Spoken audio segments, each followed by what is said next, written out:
পাওয়ার চেয়ে বেশি হারালাম। পিএসএল থেকে ফিরল লিটন। পিএসএল এ প্রথমবার খেলতে গিয়ে একরাশ হতাশ নিয়ে ফিরলেন বাংলাদেশের উইকেট রক্ষক ব্যাটার লিটন কুমার দাস।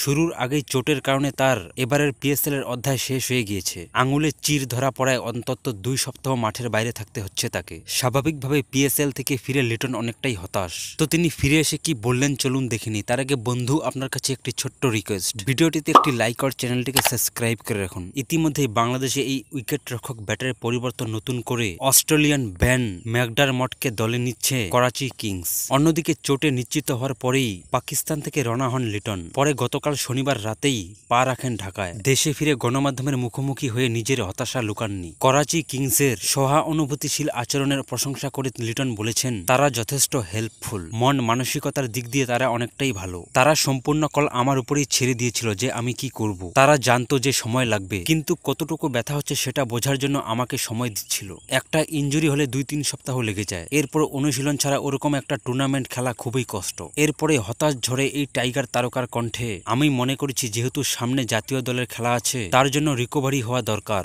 এর জন্যই চলে এসেছি। এবারের পিএসএল থেকে কিছু নিয়ে আসতে পারিনি, যা হয়েছে লসেই হয়েছে। আমার মনে হয় আমি পাওয়ার চেয়ে বেশি হারালাম। প্রসঙ্গত গত 11 এপ্রিল পর্দা উঠেছে পিএসএল এর 10ম আসরের। লিটনের দল করাচি কিংসের প্রথম ম্যাচ ছিল গতকাল, যেখানে তারা বড় লক্ষ্য তাড়া করে সুলতানাসকে হারিয়েছে। আগে ব্যাট করতে নেমে অধিনায়ক মোহাম্মদ রিজওয়ান সেঞ্চুরিতে 238 রানের বড় সংগ্রহ দাঁড় করালেন সুলতান। সেই লক্ষ্য তাড়া করতে নেমে করাচি 4 বল এবং 4 উইকেট হাতে রেখেই ম্যাচ জিতে যায়। তাদের হয়ে সেঞ্চুরি করেন জেমস ভিক্সু।